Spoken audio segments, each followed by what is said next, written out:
Hi, welcome to another Cup of Joe. I'm Joe Tumel, your host, with my lovely guest today, Lindy Nash from CCK. Oh, Good let's see morning. that. What is that, Lindy? What's Oh, this is a cat mug. Oh, And kitty he's light. sitting on a yarn, ball of yarn, and I'm a animal lover and cat lover especially. So, And yeah. you were on the board or on the board of an animal type Yeah. organization? Yeah, so I'm from Rhode Island and I'm on the board of the Providence Animal Rescue League, which is a shelter just down the street who helps, homeless animals find their forever homes and does really great programming for the community and the current pets in our community. Nice. And how many have you brought home? Ha. So I have fostered many, and I have so far have not been a foster fail. I have brought them back to the shelter. Most recently, we fostered a guinea pig named Crunchwrap. We called him Crunchy for short. So he was very sweet. And yeah, so far I have not adopted any, but I have a 3-year-old son, so he, just keeps us going, and we're not ready to add another animal to the tribe yet. And you get emotionally connected, but not that to that level where you could just really. Yeah, yeah. So I get emotionally connected and I am so tempted at the very end to just keep them. But then I hear from the shelter that someone is really interested. They've seen Crunchy's picture online and they think he'd be a perfect addition. And I bring him back and they bond with him and they're excited to adopt him. And so I say, that makes sense. You take Crunchy home and I will just keep supporting the animals who need foster care. Nice. Yeah. And you're an attorney, I am. Yes. Yep. I'm an attorney. I'm licensed in Rhode Island and Massachusetts. and your focus with your company is. Yep. So I'm with Chisholm and Kilpatrick. We're headquartered in Providence, Rhode Island, but we actually have offices in Texas and Atlanta as well. I didn't know that. And I specialize in bequest administration. So I'm with the bequest management practice. We partner with nonprofits across the country who are looking to outsource their bequest administration work. So they do all the fun stuff. They get to meet with donors and, get those bequest intentions into the pipeline. And then when that person dies, they turn it over to us and we make sure the check actually comes in the door quickly and accurately. Nice. Yes. And you're working with we have a mutual client, We do. and I can see your work directly. They do great work. There's Yeah. Yeah. We're high so endorsement. lucky. We are so lucky. We represent the coolest and the best and world changing, community changing organizations. Really, I pinch myself every day. I just feel so lucky. That's great. And so we'll share some ideas that'll be helpful, whether people work with you or not, right? Yeah, absolutely. Yeah. And so my first question is, it feels like some organizations just like, well, we can't really control anything anyway, so we'll just sit back and wait for it to come in. Yeah, yes. Thoughts Yeah, on that? exactly. I think that's a common feeling that, oh, some of these bequests, the check just shows up at the nonprofit store and they say, oh, great, that was easy, whether they knew the donor or didn't know the donor. And to some extent that's true. But in the background, if you just accept that $5,000 check and don't ask for the documentation that goes with it, what if it should have been a $500,000 check? But you never asked for the will, so you don't know what the donor really left for you. And so it's so important to practice what we call active bequest administration, whether that's someone in-house, whether that's outsourcing to us or outsourcing to another attorney or another group. As long as you're doing it, that's what's most important. It's so crucial to ask for the supporting documentation and not just to accept the check that arrives and say, okay, great, and kind of wipe your hands of it and let it go. You have developed, in most cases, these nonprofits have developed really strong relationships with these donors. And, you make promises to them and you have a responsibility to make sure that their gift is followed through. It comes to your organization the way they wanted it to. So when that doesn't happen, you're kind of letting down the donor in their last moments. This is their last wish and it's not happening. So we really recommend keeping that stewardship going. Stewardship doesn't end when the person passes. It really ends when their full gift has come in.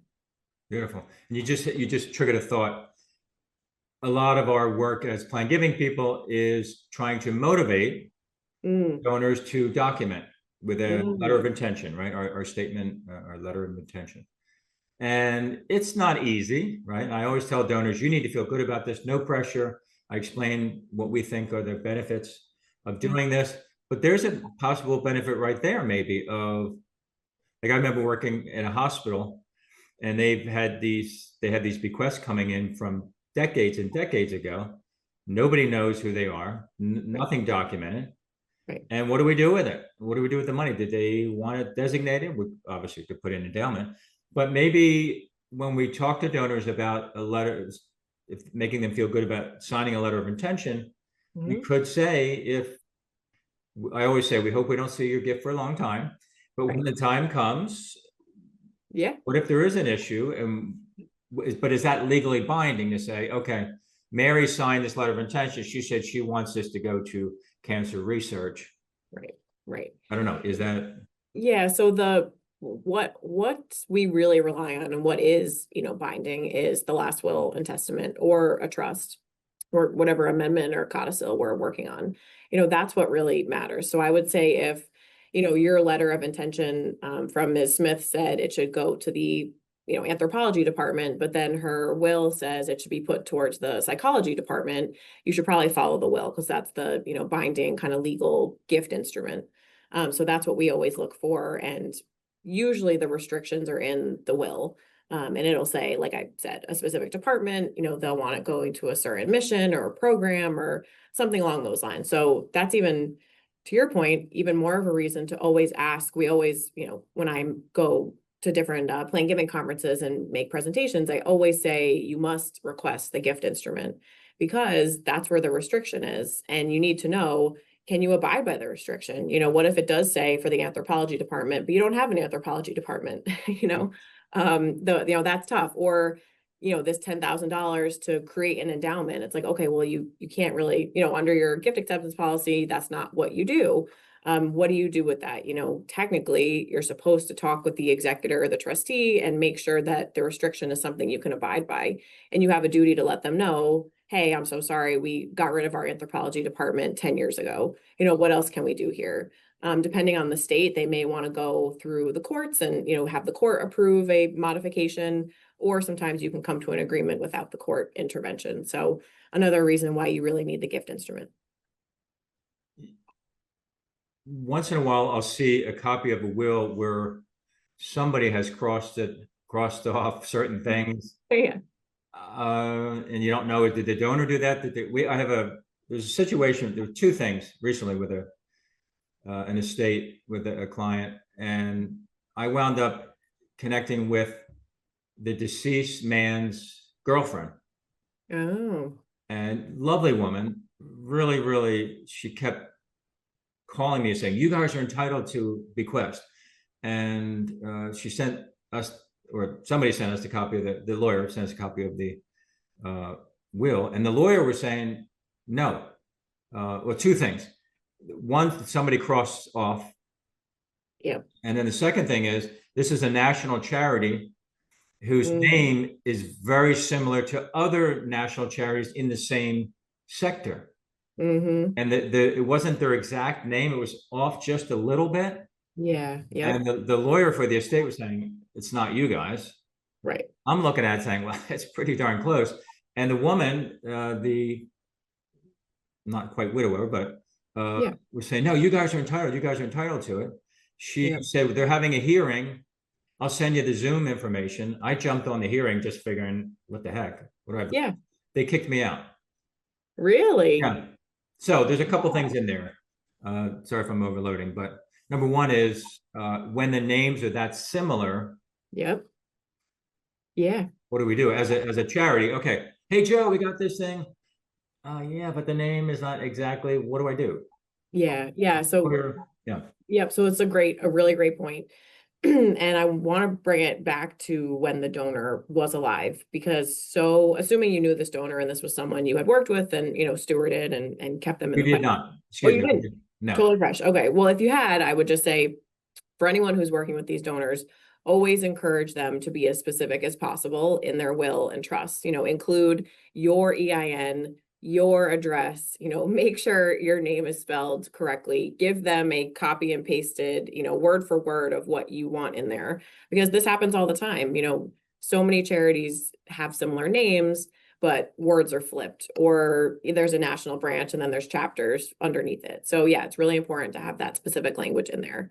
And then afterwards, if you didn't know the person and, you're just getting a letter in the mail saying that it could be for you, but it could be for charity ABC as well. Yeah, I would recommend going to the hearing. If they kick you out, that's really unfortunate and unheard of. Honestly, I usually, in my experience, judges are pretty welcoming to having a representative from the charity present. Of course, you can't file a pleading because you're not, an attorney who's licensed in that state and jurisdiction. But usually Zoom hearings, I mean, they let most people sit and observe.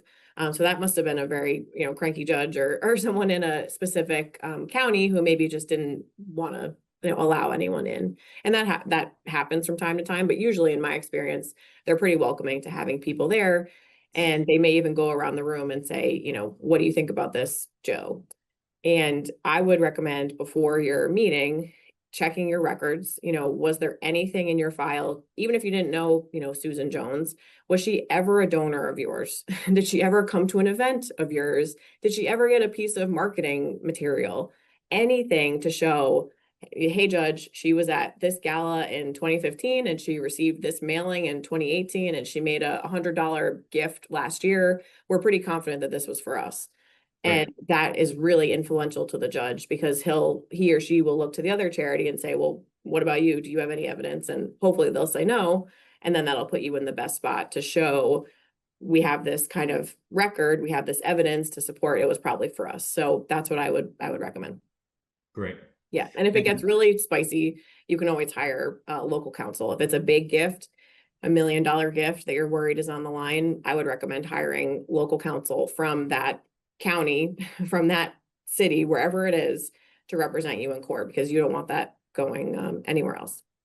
Is there a minimum dollar amount potential bequest that makes it worth hiring an attorney?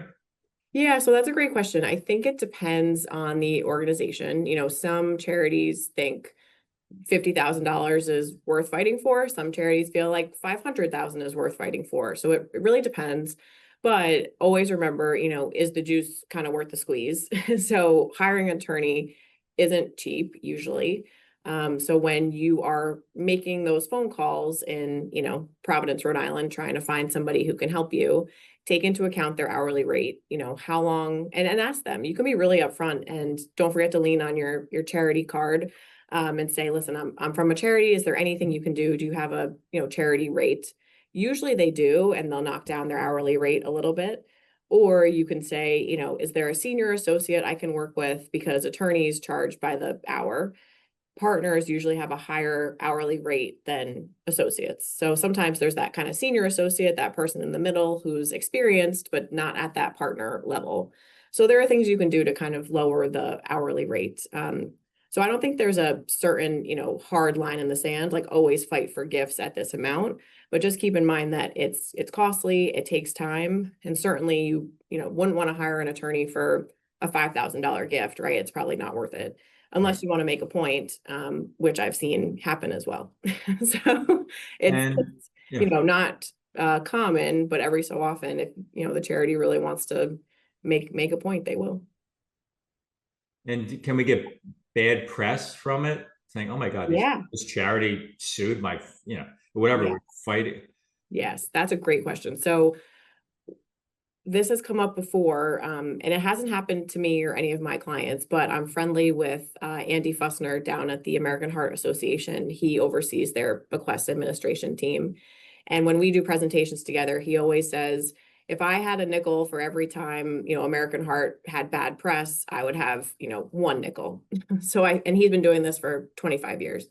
So it's super rare that, your charity will be splashed on the front page of the paper saying, American Heart Association fighting over this bequest with poor executor, poor widow or executor. So it's pretty rare, but of course that's consideration. If you have an in-house, communication team or PR person, always, discuss these things with them and make sure that you're doing what's best for the organization. So yes, definitely keep that in mind, but I haven't seen that happen too often. Okay. And the thing I mentioned about seeing a copy of the will that's crossed, handwritten, crossed off. Yes, thank you. Is that just void it? Yeah, so every state is different. So depending on the state of the administration, look up the law there and see what they say, because some states do allow handwritten edits. So you can have a typed will and the donor can, scratch it out and put their initial or something like that. And there are certain requirements in the state to prove that, it was really the donor who did that. So if you can prove that, then those handwritten edits are valid and can be considered real. So whether that's good for you or bad for you, it depends, of course. And again, another opportunity to potentially hire counsel if you think, maybe the donor was 95 and was in hospice care, and you're pretty confident that she didn't make those edits, 2 days before she passed. Maybe it was her angry nephew who came in to visit her and said, forget these charities and did that. So if you have reason to think that that's what happened, again, I would hire local counsel and make sure you're defended in that action and make sure you're getting what the donor wanted. Great. Good stuff, Lindy. Anything else that you think would be helpful for people? No, I mean, like I said, the bottom line is that just every nonprofit, every charity should be doing this in some form. When you get that check in the mail with a letter, that's fantastic, but do some follow-up. There's the executor and the trustee should expect to hear from you. Also, it's a great way to thank them, and we've heard from our clients that sometimes the act of stewarding the executor, trustee, friend, family, cousin, whoever's administering the trust, it's a great way to get them in your system. And if they like that process with you, maybe they'll say, oh, well, mom left all this money to charity ABC and they were so great with me, so I'm going to put them in my will. So it's another opportunity for you to get FaceTime with them. So just, follow up on those gifts, ask for documentation, put it in your CRM, and make sure that you're tracking it. And speaking of tracking, I'm a little bit old school. I like, yes, use a CRM, put everything in CRM. At the same time, I like having things on separate spreadsheets. Yeah. To be aware. So if anyone's interested, I have a tracker, a pending estate bequest tracker spreadsheet. If you want to email me, joe@plangivingpartner.com, happy to send it to you. And how do people get in touch with you, Lindy? People can get in touch with me on LinkedIn, or you can get in touch with me via email. So it's lnash@cck-law.com. Feel free to email me anytime, even if it's just a question or a sticky situation. Really, I'm happy to talk as a courtesy. I'm a nerd in this area, and I love to hear what's going on in the world out there, and it helps me, better my practice, knowing what everyone else is going through. So don't hesitate to reach out. Of course, if you're interested in our help, we'd love to hear from you, but otherwise, just happy to chat. Very kind, Lindy. Thank you so much. Thanks, Joe. Great to see you. All the best. You too.